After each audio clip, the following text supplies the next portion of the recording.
Hello दोस्तों, स्वागत है आप सभी का आपके अपनी यूट्यूब चैनल S1 क्लासेस में। हम इस वीडियो में बात करेंगे 23 जनवरी 2022 को आयोजित यूपी टेट 2021 की परीक्षा में पूछे गए बाल विकास एवं शिक्षण विधि के प्रश्न पत्र को। हम इस वीडियो में देखेंगे कि कैसे कैसे क्वेश्चन आए थे और उनका करेक्ट आंसर क्या होगा। उम्मीद है आपका पेपर अच्छा हुआ होगा और आप भी अपना आंसर मैच कर सकते हैं मेरे बताए गए उत्तरों से, और देखिए आपका कितना सही होता है। और अगर आप मेरे चैनल पे पहली बार विजिट कर रहे हैं तो कृपया चैनल को सब्सक्राइब करें, और वीडियो अगर आपको अच्छा लगे और लगे कि हेल्पफुल है तो कृपया वीडियो को लाइक करें और शेयर अवश्य करिएगा। बिना टाइम वेस्ट किए चलिए देखते हैं बाल विकास एवं शिक्षण विधि का पहला प्रश्न। पूछा गया था कि इसमें जूम आउट कर लेते हैं, थोड़ा सा जूम इन। इसमें पूछा गया है कि ब्लू प्रिंट निम्न में किसका महत्वपूर्ण घटक है। ऑप्शन से आपका परीक्षण अंकन, दूसरा ऑप्शन है परीक्षण प्रशासन, तीसरा परीक्षण वैधता और चौथा परीक्षण निर्माण। तो आप जानते हैं ब्लू प्रिंट का प्रयोग कहाँ किया जाता है, परीक्षण के निर्माण के दौरान किया जाता है, इसलिए आप ब्लू प्रिंट वाला प्रश्न का परीक्षण निर्माण सही हो जाएगा आंसर। ओके, अगला प्रश्न हो जाएगा मीन्स है कि विकास की पूर्व संक्रिया अवस्था निम्न में किसने दिया था। ऑप्शंस पहला स्किनर, दूसरा कोहलर, तीसरा पियाजे, चौथा ब्रूनर। तो आप जानते हैं पूर्व संक्रियात्मक अवस्था, ये सब चार अवस्थाएं विकास की किसने दिया था, अब पियाजे ने दिया था, तो इसलिए दूसरे प्रश्न का तीसरा ऑप्शन सही हो जाएगा। अगला प्रश्न है प्रश्न तीसरा। इसमें पूछा गया है कि एक मिनट, यस, इसमें पूछा गया कि MPPI परीक्षण का उपयोग निम्न में किसके मापन में किया जाता है। ऑप्शन है आपका सृजनात्मकता, दूसरा है संप्राप्ति, तीसरा बुद्धि और चौथा ऑप्शन है व्यक्तित्व। तो इसका करेक्ट आंसर हो जाएगा व्यक्तित्व। ओके, तीसरा का चौथा सही हो जाएगा। अगला प्रश्न है प्रश्न संख्या चौथा। इसमें पूछा गया है कि अधिगम हेतु निम्न में क्या सर्वाधिक आवश्यक है। ऑप्शन है आपके पहला निर्देशन, दूसरा परिपक्वता, तीसरा रुचि और चौथा अभिप्रेरणा। तो अधिगम युक्त जो सर्वाधिक जरूरी चीज़ होती है वो होता है अभिप्रेरणा, मोटिवेशन। ओके, अगला प्रश्न प्रश्न संख्या पाँचवा। इसमें पूछा गया है कि शैशव काल का समय है। ऑप्शन है आपके 15 वर्ष तक, दूसरा ऑप्शन है जन्म से 6 वर्ष तक, तीसरा जन्म से 2 वर्ष तक और चौथा ऑप्शन है 12 वर्ष से 18 वर्ष तक। तो शैशव काल का जो समय होता है वो होता है जन्म से 2 वर्ष तक, इसलिए पाँचवें का तीसरा सही हो जाएगा। अगला प्रश्न है प्रश्न संख्या छठवां।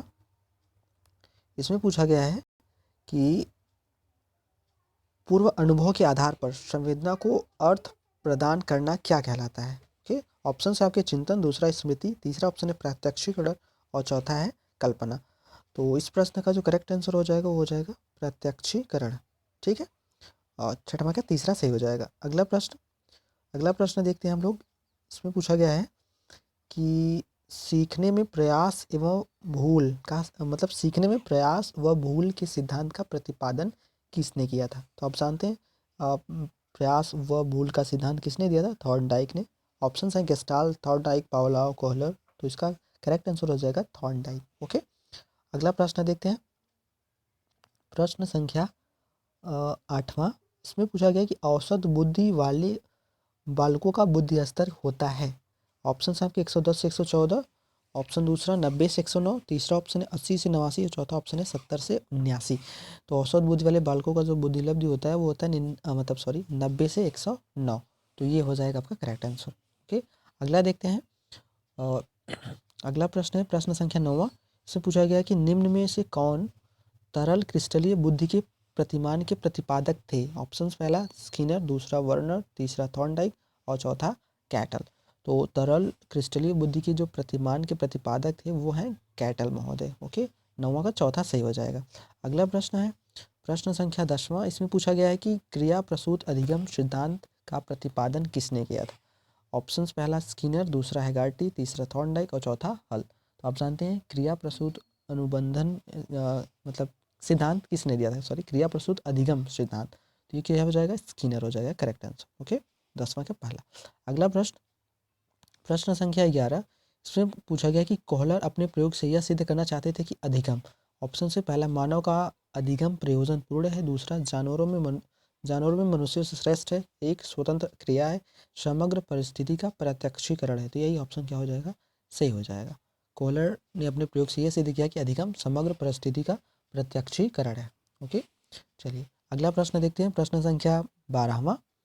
इसमें पूछा गया है कि पंचपदी प्रणाली के प्रतिपादक, मतलब किसने पाठ योजना की पंचपदी प्रणाली प्रतिपादित किया। ऑप्शन पहला ब्लूम, दूसरा किलपैट्रिक, तीसरा हर्बर्ट, चौथा जॉन डबी। तो जानते हैं पंचपदी प्रणाली किसने दिया था, हर्बर्ट ने दिया था। तो 12 का तीसरा सही हो जाएगा। अगला प्रश्न देखते हैं, प्रश्न संख्या 13। इसमें पूछा गया है कि निम्नलिखित में ग्रंथियों के आधार पर व्यक्तित्व की विभिन्न प्रकारों की चर्चा किसने की।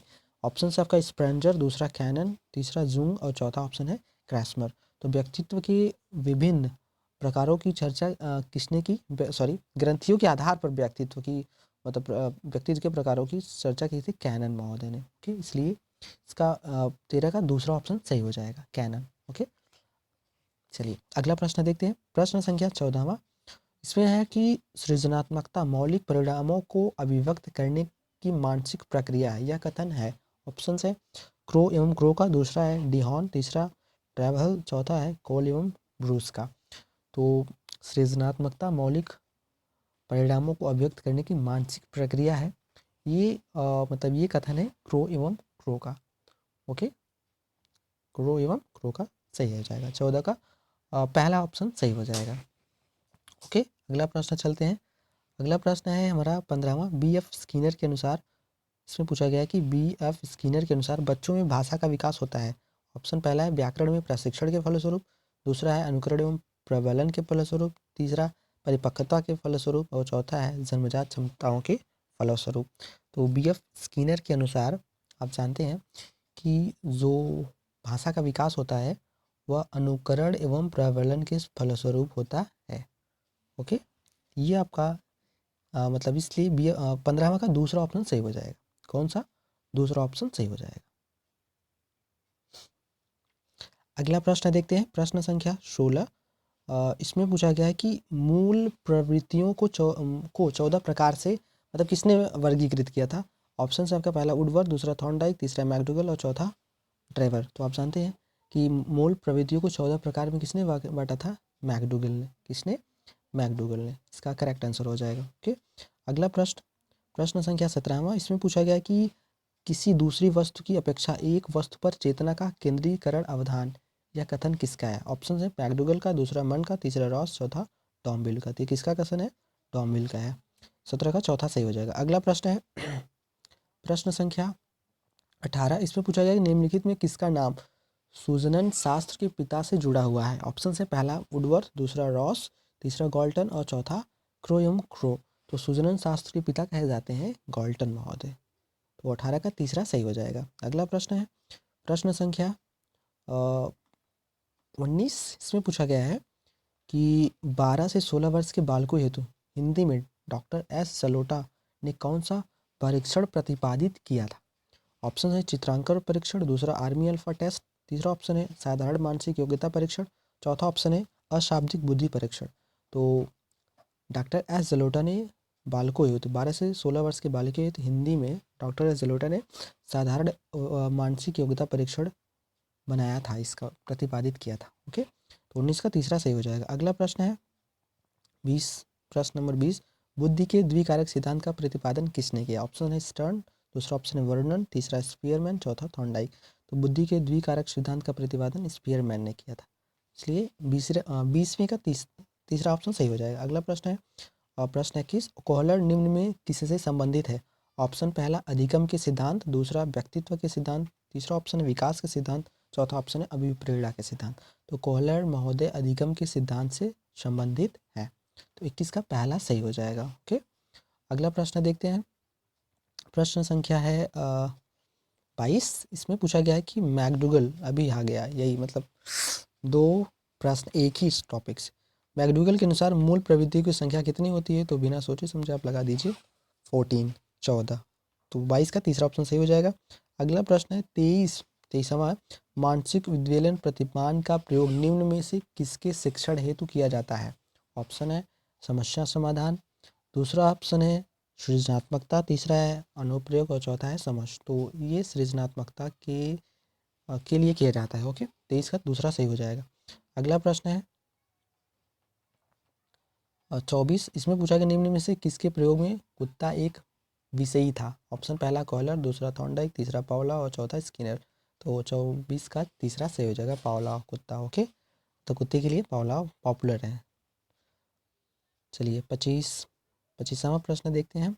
इसमें पूछा गया है कि मौलिकता, नमनीयता तथा प्रवाह निम्न में किसके घटक हैं? ऑप्शन है आपके अभिप्रेरणा, दूसरा ऑप्शन है व्यक्तित्व, तीसरा ऑप्शन है सृजनात्मकता और चौथा ऑप्शन है बुद्धि।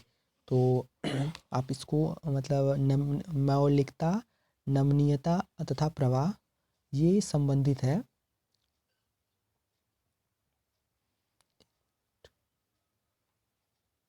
तो इसका करेक्ट ऑप्शन हो जाएगा ऑप्शन नंबर 3 सृजनात्मकता। क्या हो जाएगा? सृजनात्मकता। ओके, सृजनात्मकता के घटक है मौलिकता, नमनीयता तथा प्रवाह। अगला प्रश्न है प्रश्न संख्या 26। इसमें पूछा है कि युयुत्सा है। ऑप्शन है चिंतन, दूसरा ऑप्शन है कल्पना, तीसरा ऑप्शन है संवेग और चौथा है मूल प्रवृत्ति। तो युयुत्सा क्या है आप जानते हैं, यह एक मूल प्रवृत्ति है, ठीक है। और इसका जो संवेग होगा वो हो जाएगा क्रोध। अगला प्रश्न देखते हैं प्रश्न संख्या 27। इसमें कहा है कि बालकों के सामाजिक विकास को प्रभावित करने वाले तत्व हैं। ऑप्शन पहला वंशानुगत तत्व, दूसरा शारीरिक तत्व, तीसरा ऑप्शन है सामाजिक परिवेशजन्य तत्व और चौथा ऑप्शन है आर्थिक तत्व। तो मेरे हिसाब से इसका आंसर हो जाना चाहिए कि सामाजिक परिवेशजन्य तत्व, ठीक है।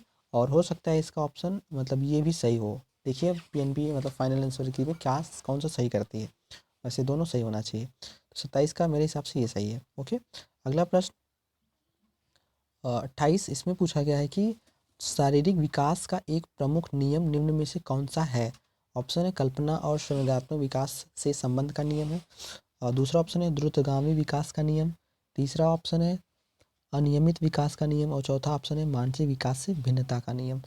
तो आप जानते हैं कि इसका जो करेक्ट आंसर हो जाएगा सेकंड हो जाएगा, द्रुतगामी विकास का नियम। ओके, अगला प्रश्न क्या है 29 में पूछा गया है कि निम्नलिखित में कौन सा विकास का सिद्धांत नहीं है? ऑप्शन पहला समान प्रतिमान का सिद्धांत, दूसरा परस्पर संबंध का सिद्धांत, तीसरा निरंतर विकास का सिद्धांत और चौथा अनुकूलित प्रत्यावर्तन का सिद्धांत। तो इसमें पूछा गया कि कौन सा नहीं है, तो आपका जो नहीं होगा वो हो जाएगा अनुकूलित प्रत्यावर्तन सिद्धांत, ये विकास का सिद्धांत नहीं है।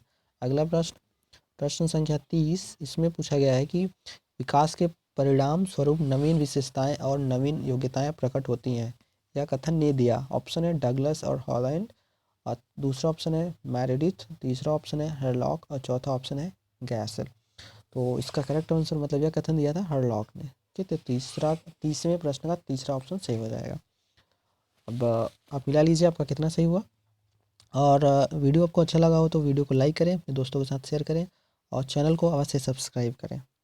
और अगर आप मुझसे जुड़ना चाहते हैं तो टेलीग्राम का लिंक दिया है डिस्क्रिप्शन में, आप वहाँ से जुड़ सकते हैं।